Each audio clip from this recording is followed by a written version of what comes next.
ప్రజలు, ఆంధ్ర రాష్ట్ర ప్రజలు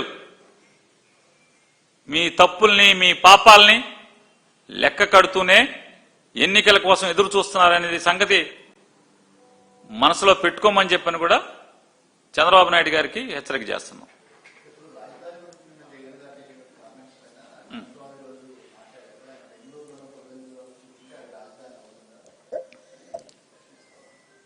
పోనీ బాలీలో కూర్చుంటే అవుద్దా?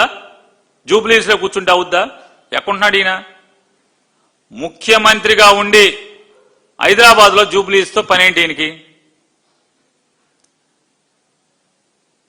వాళ్ళ అబ్బాయి గారు పంచాయతీరాజ్ శాఖ, ఎడ్యుకేషన్ శాఖ మంత్రికి, పంచాయతీరాజ్ శాఖ మంత్రికి ఎప్పుడు ఆపి మామూలుగా అసలు శుక్రవారం చీకటి పడతా, ఎప్పుడు శుక్రవారం మధ్యాహ్నం సూర్యుడు నెన్నింటి మీదకి వస్తాడా అని చెప్పి ఎదురు చూసి వెళ్ళిపోతున్నారు ఎందుకు?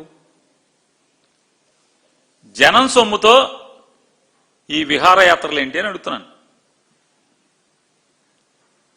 జనం సొమ్ముతో విహారయాత్రలు చేస్తున్నది ఏంటి? జగన్మోహన్ రెడ్డి గారు చెప్పింది మొత్తాన్ని వదిలేసి మధ్య మధ్యలో అక్కడక్కడ పాయింట్లు పట్టుకుని జగన్ గారు ఏం చెప్పాడు? ఇది తప్పయా, నీచం ఇది. ముందే 50 ఎకరాలకి ఇంకా ఏం మీరు చేయలేదు, పట్టాలు ప్లాట్లు ఇవ్వలేదు, రోడ్లే లేదు, సౌకర్యాలు కల్పించలేదు, వాళ్ళ ఆస్తులకు విలువ కల్పించలేదు, తీరు తెన్ను లేదు, దారి తెన్ను లేదు. ముందు వాళ్ళ సంగతి చూడండి. మళ్ళీ 50 ఎకరాలు ఏంటి, మళ్ళీ ఇంకో 1,00,000 కోట్లు ఏంటి? ఎంత ఆంధ్ర రాష్ట్ర ప్రజలకి దీన్ని ఒక గుదిబండగా మెడలో కట్టే కంటే, ఎందుకని ఈ 1,00,000 కోట్లు మళ్ళీ ఇంకో 1,00,000 కోట్లు ఎప్పుడు భరించాలి ఆంధ్ర రాష్ట్ర ప్రజలు? దాని బదులు విజయవాడకి, గుంటూరుకి మధ్యలో ఎక్కడన్నా సచివాలయం, కోర్టులు, ముఖ్యమంత్రి బంగ్లా, గవర్నర్ బంగ్లా, ఎమ్మెల్యే క్వార్టర్స్, హెచ్ఓడి ఆఫీసులు, సచివాలయం మొత్తం కట్టేసుకుని జోనింగ్ చేసేస్తే ప్రజలే దాన్ని నిర్మాణం చేసుకుంటారు. లేదా విజయవాడకి బందర్కి మధ్యలో, లేదా విజయవాడకి ఏలూరుకి మధ్యలో ఎక్కడో ఒకటి కట్టొచ్చు కదయ్యా. కట్టకుండా ఇలా తయారు చేసి జనాలను చంపటం ఏంటయ్యా? అది మంచి ఆలోచన కదా, అలా చెయ్యాలి కదా దార్శనికుడు అంటే అని ఆయన చెప్పాడు. నేను ఇక్కడే కూర్చోవాలి, అక్కడే కూర్చోవాలి అని ఎందుకు? జగన్మోహన్ రెడ్డి గారికి అమరావతి పట్ల ఇంత కూడా మమకారం లేకపోతే 2014-19లో తాడేపల్లిలో ఎందుకు ఆస్తి కొనుక్కున్నాడు, ఇల్లు కట్టుకున్నాడు, దాంట్లో కాపురానికి వచ్చాడు?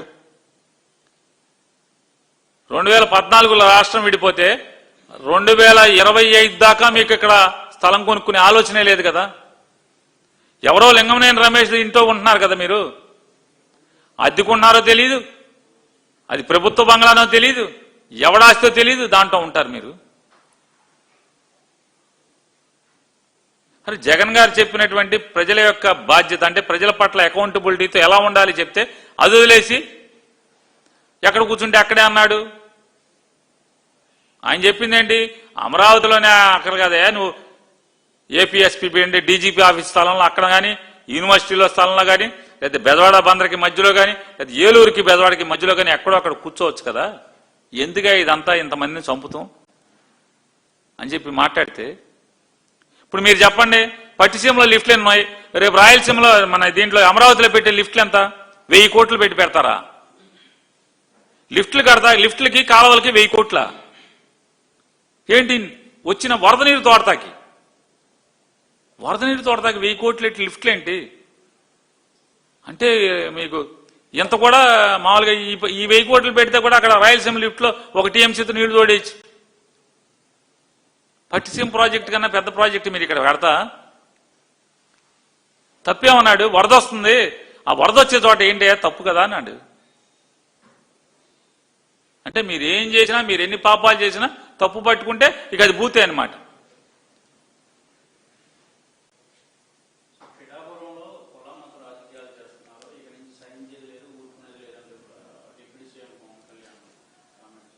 ఇక డిప్యూటీ సీఎం పవన్ కళ్యాణ్ గారికి పనే ఉంది అసలు మామూలుగా? ఆయనకి కాదండి. ఈ రాష్ట్రంలో కులాలు మతాలు రెచ్చగొట్టింది ఎవరు చెప్పండి? ఆంధ్రప్రదేశ్ రాష్ట్రంలో అసలు రాజకీయాల్లో కులం ఊసి తెచ్చింది ఎవరు? ఎరా మీ కులభావన కూడా లేదేరా, నన్ను గెలిపించుంటే బాగుండేది కదా, మన కులానికి సమ్మగా ఉండేది అని అడిగింది ఎవరు? మతం ఊసెత్తేది ఎవరు? అంతకితం నేను బ్యాప్టిజం తీసుకున్నాను, నేను క్రిస్టియన్, నేను యేసుప్రభువుని నమ్ముతానని అంతకితం మాట్లాడింది ఎవరు? ఇప్పుడు మెట్లు కడిగింది ఎవరు? పసుపు పంచాను, పసుపు లుంగి వేసుకుని, పసుపు చొక్కా వేసుకుని. మతం రెచ్చగొడుతున్నది ఎవరు? కులం రెచ్చగొడుతున్నది ఎవరు? ఆయన ఊళ్ళో ఆయన సరిదిద్దుకోలేక, ఆయన కాపురం ఆయన చక్కదిద్దుకోలేక,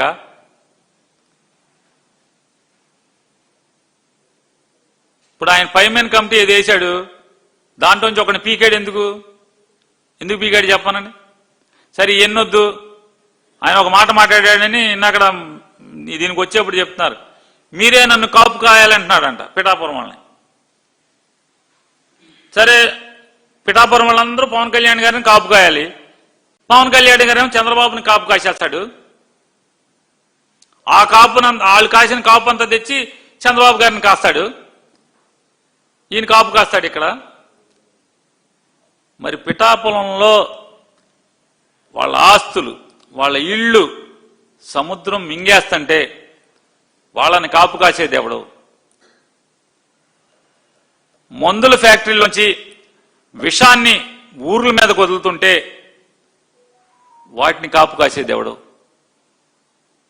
పిఠాపురంలో ఆడపిల్లల యొక్క మాన ప్రాణాలకి రక్షణ లేకపోతే వాళ్ళని కాపు కాసేది ఎవడు? చిన్న తగు వస్తే దళితుల్ని కుల బహిష్కరణ చేస్తే ఆ దళితుల్ని కాపు కాసేది ఎవడు?